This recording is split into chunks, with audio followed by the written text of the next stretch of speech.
Наша планета дивовижна. На ній є місця, які наскільки незвичні, що здається, ніби вони з іншої планети. Одне з таких місць – це Лансароте, Канарський острів, створений вогнем. Його ландшафти сформували сотні вивержень вулканів, особливо у 18 столітті, коли майже чверть острова була покрита лавою. Сьогодні тут марсіанські краєвиди, схожі на планету Марс. Чорна й червона земля, застиглі хвилі лави, кратери, які здаються порталами в інший світ. Лансароте – це не лише природа, а й люди, які вміють жити з нею в гармонії. Архітектура острова мінімалістична, біла, щоб не змагатися з кольорами землі. А виноградники тут ростуть прямо в вулканічному попелі, у мініатюрних лунках, захищених кам'яними півколами. Острів спокійний, медитований, але водночас дуже живий. Тут легко відчути себе частиною стихії – землі, вогню, вітру й океану. У цьому відео я вам покажу космічний острів Лансароте. Трохи загадковий, трохи дикий, але надзвичайно красивий і натхненний. Перенесу вас на Марс. Ну що, ми на Марсі? Звичайно, що це жарт, але, якщо чесно, відчуття тут є, що ми на Марсі, і давайте подивимося, що тут такого унікального, що сюди приїжджають мільйони туристів.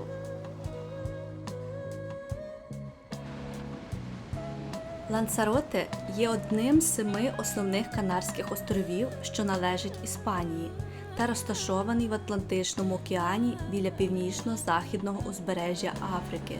Всього Канарський архіпелаг складається з 8 головних островів, але останній, Ла Грасіоса, був офіційно визнаний повноцінним островом лише нещодавно. Лансароте – це 4-й за розміром острів архіпелагу, його площа становить близько 845 квадратних кілометрів. Це досить невеликий острів, який можна об'їхати всього за один день. Але найбільше мене вразило те, наскільки багато унікальних місць для відвідування він приховує. Природа тут наскільки різноманітна і вражаюча, що кожне нове місце як окремий світ. У цьому відео я постараюсь перенести вас на цей загадковий острів і показати 10 найкрасивіших локацій Лансароте. Вони вас точно вразять і, можливо, навіть змінять ваше уявлення про світ. А ще подарують вам натхнення, захоплення і бажання подорожувати.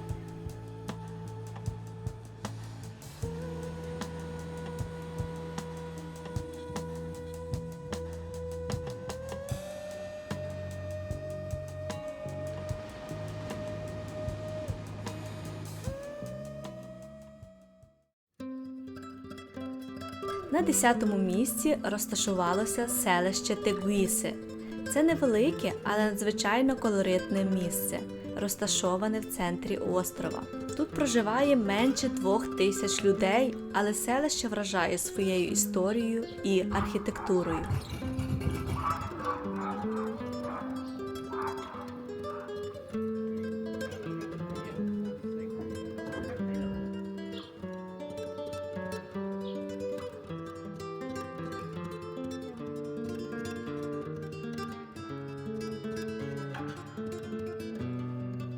Зараз ми знаходимося в самому серці Лансароте, це містечко Тагуїсе. І до 1852 року воно було столицею Лансароте навіть. І воно відоме своїм базарчиком в неділю, це просто унікальний базарчик. І також воно входить в список найкращих сіл Іспанії. Якщо чесно, воно цього заслуговує, гуляємо по ньому і воно дуже красиве. І коли якщо ми зранку приїхали, тут не було зовсім людей, то зараз тут просто дуже багато людей. Вони приїжджають з цього острова саме на цей базарчик, тому що він проводиться раз в неділю. І, звичайно, що коли плануються плани, зразу робляться плани так, щоб в неділю на нього потрапити. У нас сьогодні перший день і зразу поїхали на нього дивитися. Це є найбільший і найвідоміший вуличний ринок не тільки на Лансароте, а на всіх Канарських островах. Він проводиться кожного тижня в неділю з 9 по 2 годину. Історія бере початок з 1982 по 85 роки. І перший ринок відкрився в 1985 році з 16 стендами в центрі селища. Зараз тут понад 400-500 торгових місць, де продають місцеві ласощі, ремісничні вироби, вироби з вулканічного каменю та фермерські продукти. І скажу вам, що цей ринок мене вразив, тому що коли я шукала інформацію, коли ми туди тільки їхали, писало, що це звичайний традиційний іспанський ринок. Живучи в Іспанії, я була багато разів на іспанських ринках і скажу, що цей не був схожий ні на один з них, тому що тільки тут я бачила свіжу випічку і ось такі, можна сказати, смузі, які робили просто переді мною. І це надало цьому ринку ще таку кращу атмосферу, живішу. І, напевне, за цим і їдуть всі туристи, щоб спробувати цієї національної їжі. Щоб ви розуміли, що кожну неділю сюди приїжджають від 8 до 15 тисяч людей, залежно від сезону. І продавці – це є місцеві ремісники, фермери та виробники, котрі виставляють кераміку, текстиль, продукти, вироби з алої, живу музику і ремесла. Для острова це величезний плюс. Ринок живить економіку Тегуіси, підтримує локальних виробників і створює живу, автентичну атмосферу, яка приваблює туристів і створює прибуток місцевим жителям.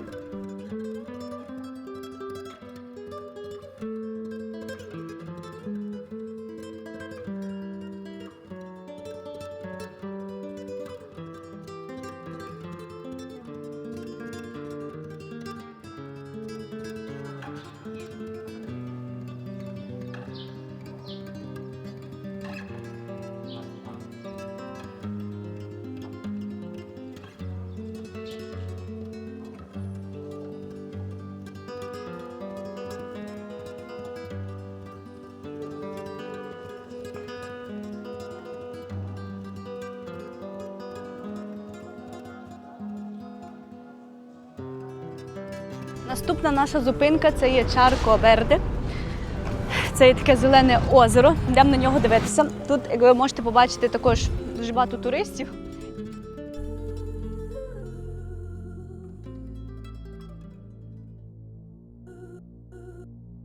Містечко містичне, сюрреалістичне і, чесно кажучи, трішки інопланетне.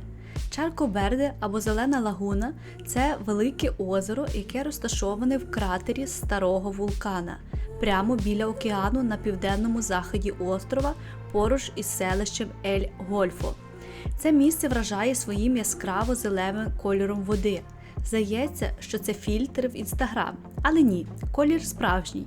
Цей відтінок створюють мікроскопічні водорості, які живуть у солоній воді. Озеро з'явилося після виверження вулкана у 18 столітті і залишилося ізольоване від океану тонкою смужкою піску та застиглої лави. Тому вода тут не змішується з морською і лагуна живе своїм власним життям. Це дуже фотогенічне місце, але одразу попереджу, сюди краще приїжджати зранку або перед заходом сонця. По-перше, тут будуть яскравіші і красивіші кольори, і по-друге, тут, напевне, буде поменше людей, тому що у нашому випадку ми приїхали біля 12-1 години, і щойно як ми приїхали ще 2 туристичні автобуси, і, чесно кажучи, нам просто нереально було там перебувати. Подивитися на Чарко Верде можна з оглядового майданчика або ж спуститися через пляж і подивитися знизу. Але зверніть увагу, зараз озеро є перегороджене, його закрили, бо з часом туристи почали забруднювати територію. Але навіть якщо саму лагуну не вдасться роздивитися зблизька, поруч чорний вулканічний пляж і скелі дивовижних форм, які виглядають як декорація з фантастичного фільму. До речі, саме тут знімали сцени з фільму «Мільйон років до нашої ери».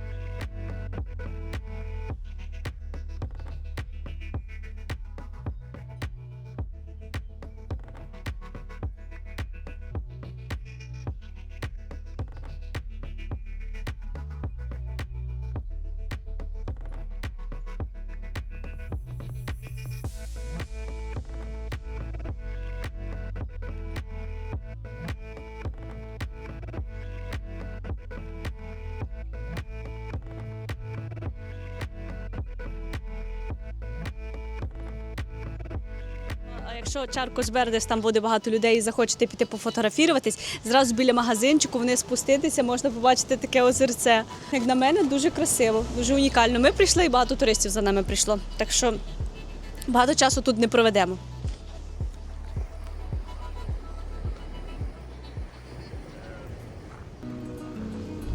Ось так тут живуть, можна побачити ця хата, тут теж хата.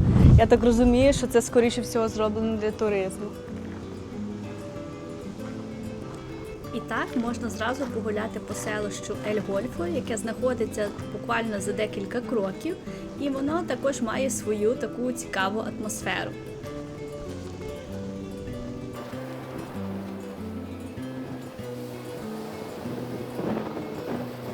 А на 8-й позиції у рейтингу розташувався Хардін де Кактус. Це сад кактусів. Це без перебільшення одне з найвідоміших і найвідвідуваніших місць на Лансароте. І, як на мене, його відвідують майже всі туристи, які приїжджають на острів. Це унікальна локація, великий ботанічний сад, де зібрано понад 4500 кактусів з усього світу, які представляють понад 450 різних видів. Вражає, правда?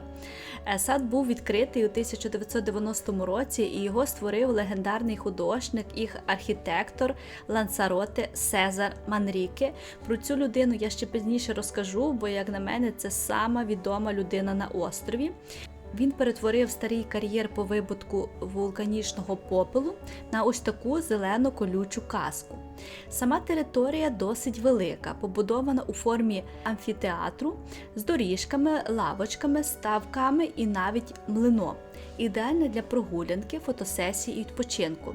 А кактуси тут реально всіх форм, розмірів і настроїв. Від крихітних до 2-метрових гігантів. І зразу скажу, що вхід є платним, нам він обійшовся в 8,50, але чесно, воно того вартує. Територія велика, доглянута, атмосферна, видно, що над нею працювали з любов'ю. Але скажу відверто, на 8-му місці Хардін де Кактус лише тому, що я не дуже великий любитель кактусів. Можливо, особливо для мене це було трішечки скучновато, але суб'єктивно, бо об'єктивно місце дійсно дуже красиве, унікальне і вартісне. І тут багато експонатів, які хочеться довго розглядати. Тому я його щиро рекомендую відвідати, особливо якщо ви любите природу, гарну архітектуру або просто хочете щось незвичне, інстаграмне побачити.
Сьома позиція і ще одне унікальне місце – це вулкан Ель-Куерво.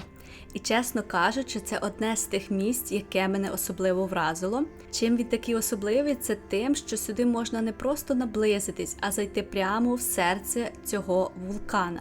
Побачити цю сюрреалістичну красу зблизька – це щось абсолютно неймовірне. І скажу вам, воно реально вражає. Щоб дістатися до кратера, треба пройтися трішки пішки, приблизно 20 хвилин, але маршрут дуже легкий і мальовничий. Головне – це безкоштовно. Так, якщо у національний парк Тиманфая всі входи є платні, то тут ви можете зайти всередину вулкана абсолютно безкоштовно. Не дивно, що туристів тут було чимало, бо це одне з небагатьох місць, де можна так близько побачити вулканічну природу, ландшафт після виверження і просто відчути себе ніби на іншій планеті. А тепер трішки історії для тих, хто любить все знати. Вулкан Ель-Куерво утворився у 1730 році під час одного з наймасштабніших вивержень на Лансароте. Це було перше з ряду вивержень, які тривали аж 6 років і повністю змінило обличчя острова. Масивні потоки лави накрили поля, села і навіть знищили частину узбережжя. Сам кратер Ель-Куерво зберігся практично у первісному вигляді і зараз дає можливість буквально зазирнути вглиб земної історії. Для фотографів і любителів природи це просто мрія. Ландшафти тут інопланетні, кольори глибокі, контрастні, а сама атмосфера тиха, ніби час зупинився.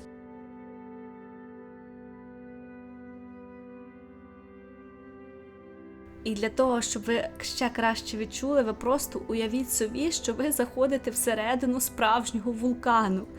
Це просто неймовірні емоції і, знаєте, хоча, можна сказати, тут немає нічого особливого, просто каміння, але враження від цього місця в мене було дуже багато.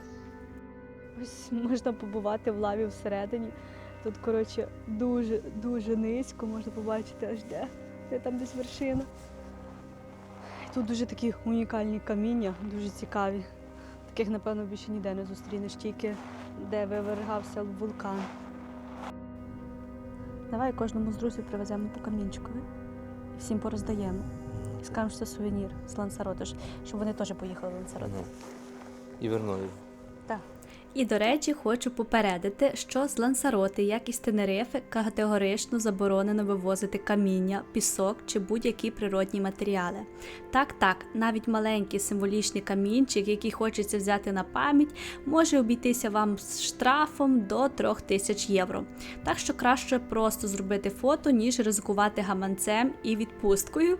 А от чи привезли ми якісь камінчики з собою на згадку, цього я вам не скажу, це залишиться нашим маленьким секретом. Є два входи. Головне, можна обійти його повністю кругову, це дуже довга дорога, а можна піти так напряму. Як це зробили ми. І на 6-й позиції розташувалося загадкове, неймовірно атмосферне місце Лас Грієтас.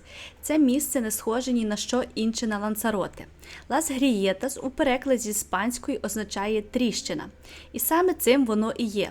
Це вузький розлом у вулканічній породі, схожий на каньйон або печеру, де тебе ніби ковтає сама земля. Ці тріщини утворилися близько 3 мільйонів років тому внаслідок вулканічної активності, коли охолоджена лава тріснула і розійшлася під тиском. І найцікавіше, що Лас Грієтас офіційно не позначене на туристичних картах, це одне з тих секретних місць, які більше передаються з вуст в уста або через блогерів і тревел-фанатів. І, якщо чесно, нам трішки коштувало до нього добратися. Воно розташоване неподалік дороги Елізета 35 між містечками Тіас і Сан-Бартолобе. Але коли ми їхали, ми проїхали це місце, зразу скажу. Тільки потім зорієнтувалися на машини, які були припарковані збоку, тому що ми питали чату GPT, і він нам одне об'яснив, а виявилося, що це була давня інформація, зараз інформація оновилася і паркується з іншої сторони люди.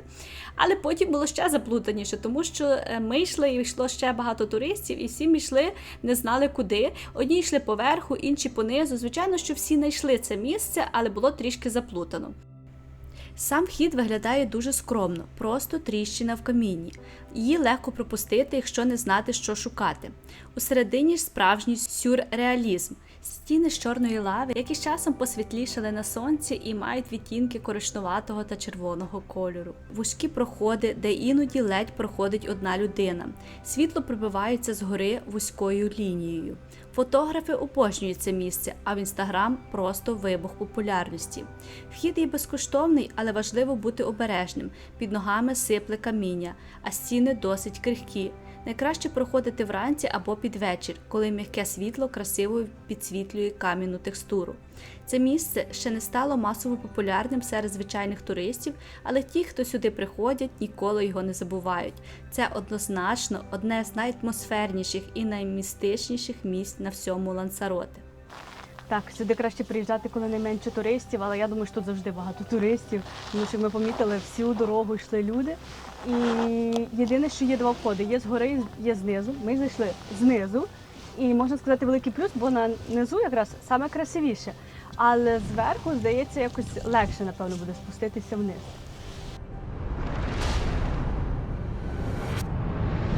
П'ята позиція – Лос Ервідерос. Одне з найвражаючих і найсильніших за енергетикою місць на острові. У перекладі з іспанської назва означає «киплячі», і вона повністю виправдовує себе.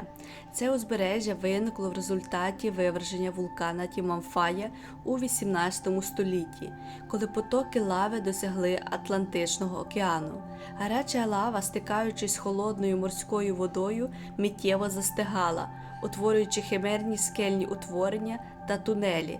Так і з'явився цей приголомшивий природний амфітеатр, де сьогодні можна побачити, як океанські хвилі з ревом вриваються в лавові печери, створюючи видовище, що нагадує кипіння води. Особливо потужно це виглядає у вітряну погоду або під час припливу. Хвилі б'ються об кам'яні стіни з такою силою, що бризки здіймаються у повітря на кілька метрів. Саме тому місце й отримало грізну назву Лос Ервідерос. Для туристів тут облаштовані спеціальні оглядові майданчики, з яких можна милуватися цим природним спектром абсолютно безкоштовно. Варто зазначити, що форма лави тут особливо контрастна, темно-чорна, щільна, ніби застигла вічність, яка разом із шумом океану створює майже космічну атмосферу. Це місце не лише про красу, воно про силу природи, про її невгамовну енергію, яку відчуваєш фізично, у шумі хвиль, у запаху солі, що тягнуться крізь лавові арки. Лос Ервідерос – це ще одна природна візитівка Лансароти і обов'язкова зупинка для кожного, хто хоче побачити справжню магію взаємодії вогню та води.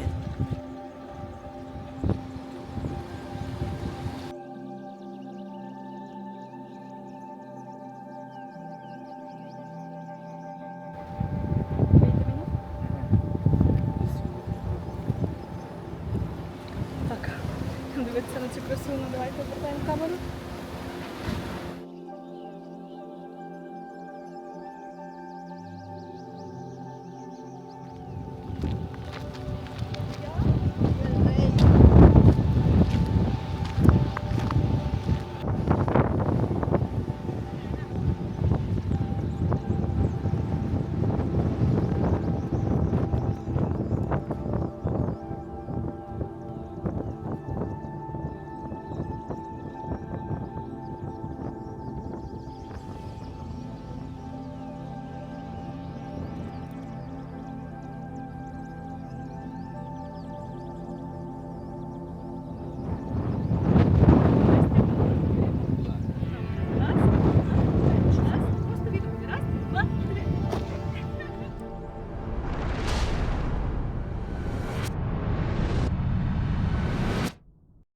А зараз ми приїхали бачити Кова де лос Вердес. Це таке унікальне місце на острові.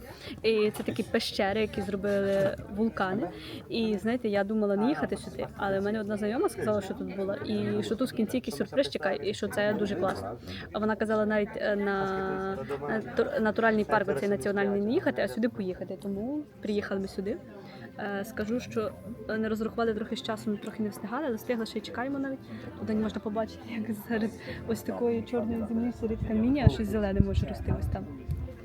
Так що в кінці подивимося, ще який нас сюрприз чекає. Назва Cueva de los Verdes переводиться як «зелена пещера». Хоча зеленого тут практично нічого немає, насправді назва походить не від кольору, а від прізвища місцевої родини Бердес, яка колись мешкала поруч і використовувала ці місця для випасу худоби. Ці печери утворилися понад 3000 років тому в результаті потужного виверження вулкану Ла Корона. Коли розпечена лава стикала по океану, її верхній шар застигав, а під ним далі текла магма, що створила гігантські порожнини. Так утворився цей вражаючий лавовий тунель, один з найбільших у світі, понад 6 кілометрів, а його частина, яка заходить під океан, навіть має свою окрему назву – тунель Атлантики. Колись у цих печерах ховалися місцеві жителі від піратів, а сьогодні сюди приїздять туристи з усього світу, щоб побачити це підземне диво на власні очі. У 60-х роках печери відкрили для публіки, але зробили це дуже естетично. Підсвітку розробив художник і світлотехнік Хесус Сото. Учень знаменитого, вже якого я вам говорила, Сезара Манріке. Його задум полягав у тому, щоб світло не просто освітлювало, а взаємодіяло з простором, підкреслювало глибину, об'єм і фактуру стін. Вхід до печери нам коштував 16 євро за людину. І це все відбувалося з гідом, який вів екскурсію двома мовами – іспанською та англійською. Було досить цікаво і динамічно. І знаєте, чесно кажучи, якби мені не рекомендували відвідати це місце, я, мабуть, туди і не пішла, бо я дуже боюся закритого простору. І були моменти, коли з'являвся цей внутрішній дискомфорт, але, на щастя, більшість тунелів в просторі, дихати там легко, і я старалася не панікувати. І на рахунок сюрпризу, який чекав нас наприкінці екскурсії, спочатку я справді хотіла про нього розповісти, але потім вирішила залишити цю таємницю. Тим більше, що його навіть не дозволили знімати. Саме для того, щоб цей момент залишився особливим і незабутнім лише для тих, хто там побуває. Тож, якщо ви плануєте їхати на Лансароте, обов'язково відвідайте Cueva de los Verdes і побачите все на власні очі. А якщо ні, то вдивляйтеся уважно у відео, бо хоча вживу це легко можна не помітити, камера це точно зловила і передала.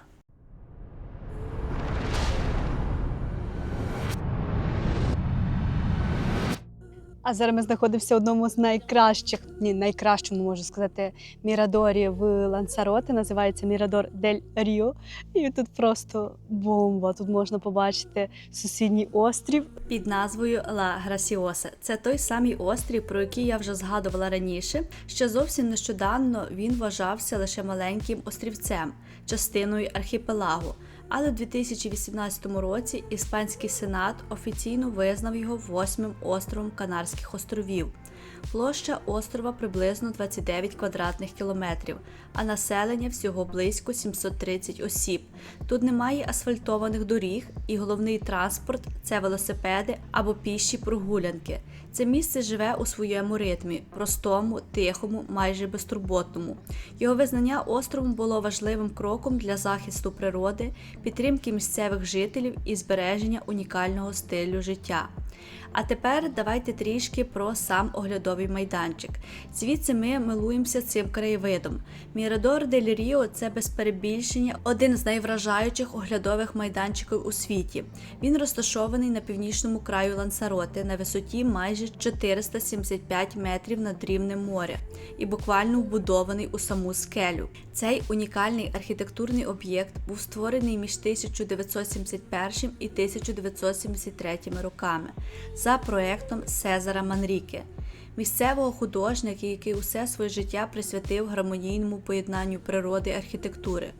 Його робота тут – це приклад того, як можна непомітно вписати будівлю у природний ландшафт.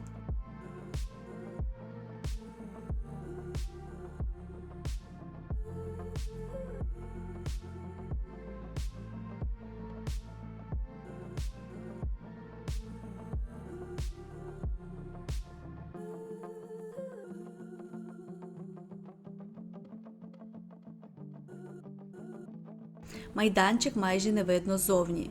Він схований у скелю і відкривається лише зсередини, коли потрапляєш у цей простір світла, тиші й панорами. Всередині панорамні вікна, кафе-магазин, оглядові зали, які мають цікаве оформлення самого простору. Як ви вже можете побачити, все тут, як і на більшості частині острова, витримано в єдиному стилі – білі, червоні кольори, які гармонійно поєднуються з природним ландшафтом. Це оформлення наскільки унікальне, продумане, що насправді здається, ніби потрапляєш у якусь казку.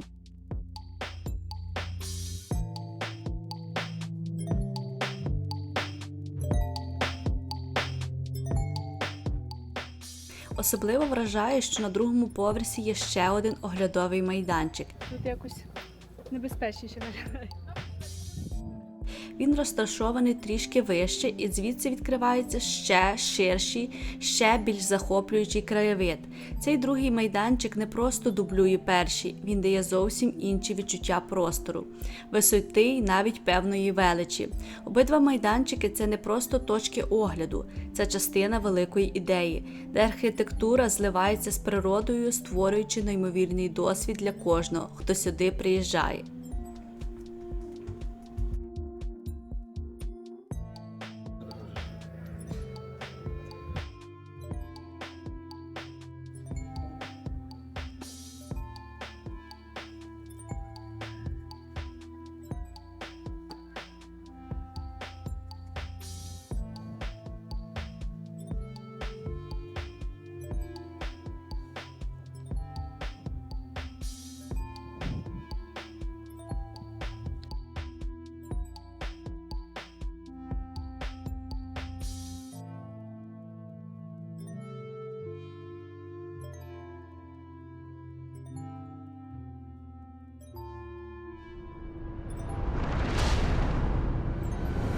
Друга позиція – це національний парк Тімамфая. Цей парк – справжній символ Лансароте і візитівка острова. Майже всі туристи мріють його побачити, адже тут справжня марсіанська місцевість. Чорна застигаюча лава та конуси вулканів, що утворилися в 18 столітті. У парку й досі вирує вулканічна активність, температура всередині кратерів може сягати 400-600 градусів за Цельсієм, а спеціальні демонстрації води і соломи в глибині землі показують цей вулканічний жар.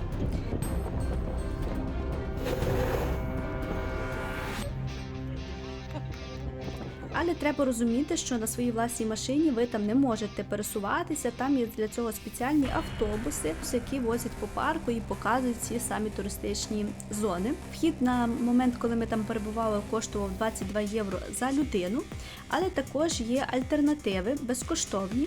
Щоб побачити кусочок цього парку, треба поїхати трасою Елізета 67, що проходить біля парку, і побачити частину ландшафту безкоштовно.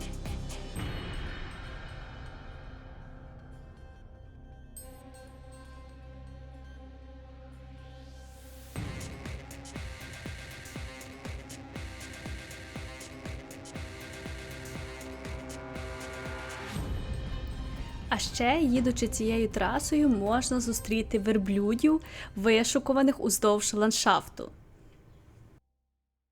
Побачити верблюдів на Лансароте, але, на жаль, їх не використовують просто для красоти, їх використовують, можна сказати, як робочу силу. Як ви бачите, вони мають такі крісла, де можуть сідати люди і використовувати як для того, щоб пройтися по острові. На мене це знущання з тварин, це треба заборонити. Але, як бачите, воно ще існує воно з давніх часів, тому що раніше на Лансароте використовувалися верблюди як робоча сила. І привезли їх з Африки у 15-16 століттях для важкої роботи, переносити воду, ліс, навіть будівельні матеріали у суворих умовах острова. Вони були незамінні в аграрній і транспортних сферах острова до 20 століття. І це є дуже рідкісний вид верблюдів, яких називають дромедаріо махореро, і він є єдиним в Європі, і є всього близько 1000 особин на кількох Канарських островах. Туристична популярність розпочалася в 1960-х роках, коли верблюдів перекваліфікували, вони стали важливим елементом туризму в парку Тімамфая. Прокататися коштує близько 11 євро за особу, і поїздка триває близько 20-60 хвилин залежно від маршруту, через лавові поля або через села.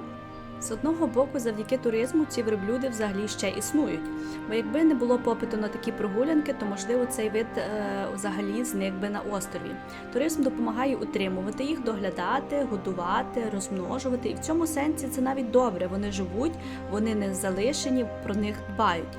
Але є інша сторона. Якщо подивитися на це критично, день за днем вони носять туристів під палаючим сонцем і не знати, як за ними доглядають. Тому, скажу відверто, ми не каталися на верблюдах просто тому, що нам їх було шкода. Тому кожен тут вирішує сам, чи підтримувати цю справу фінансово і тим самим зберегти верблюдів, чи відмовитися і висловити своє ставлення мовчки, просто не сідаючи на спину тварин.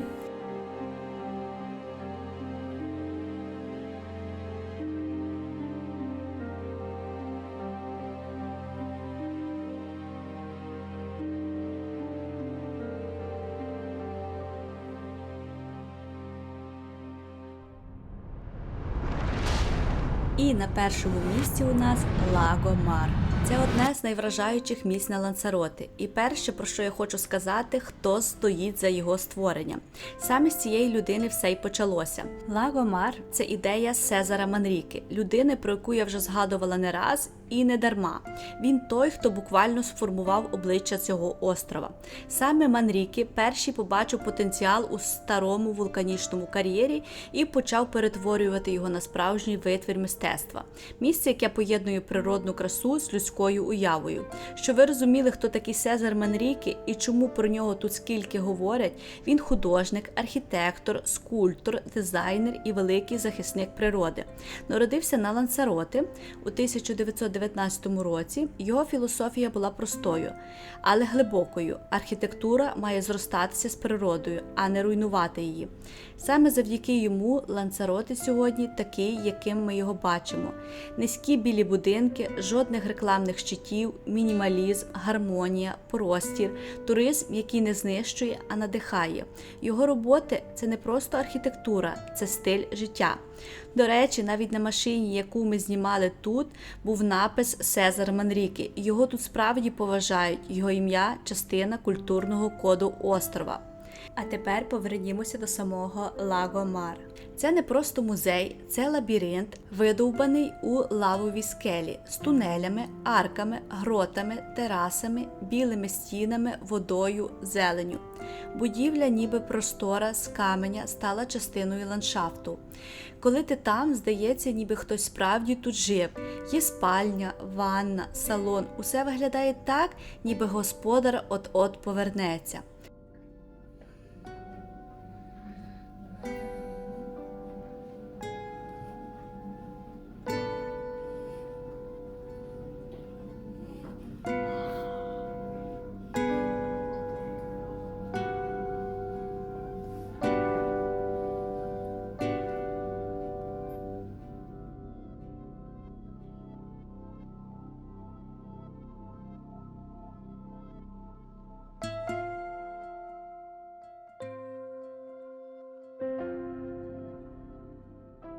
Цей проект частково створив Сезар Манріки, але завершив архітектор Хосе Сото.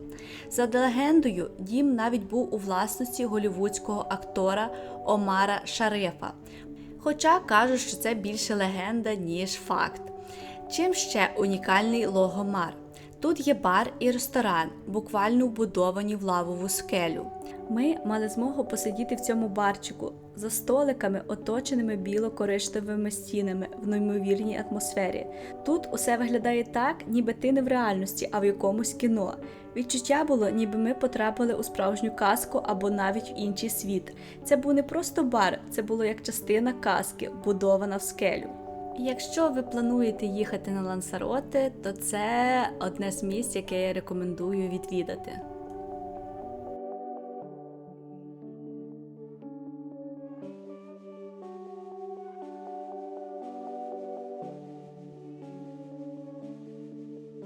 Практична інформація. Вхід тут коштує 10 євро з особи, відчиняється щодня з 10 по 6 годину.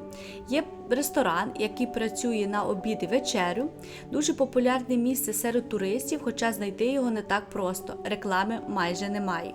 До речі, це теж частина філософії Манріки. Тут практично немає реклам, все виглядає дуже натурально, в чорно-білих тонах, навіть щоб знайти туристичні місця, доводиться готуватися заздалегідь.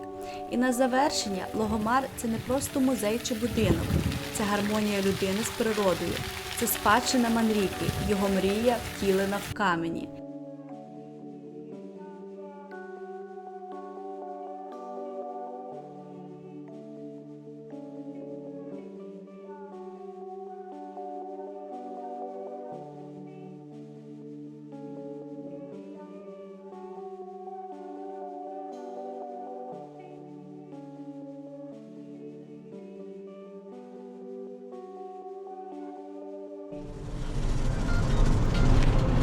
Підписуйтеся на мій канал, щоб не пропустити нові випуски, підтримуйте український контент. І до нової зустрічі, бережіть себе, пока! Якщо у вас залишилися запитання або хочете почути якісь поради, напишіть, будь ласка, в коментарях, обов'язково відповім і постараюся змонтувати ще одне відео з більшою кількістю деталей і корисних порад для подорожей на цей острів.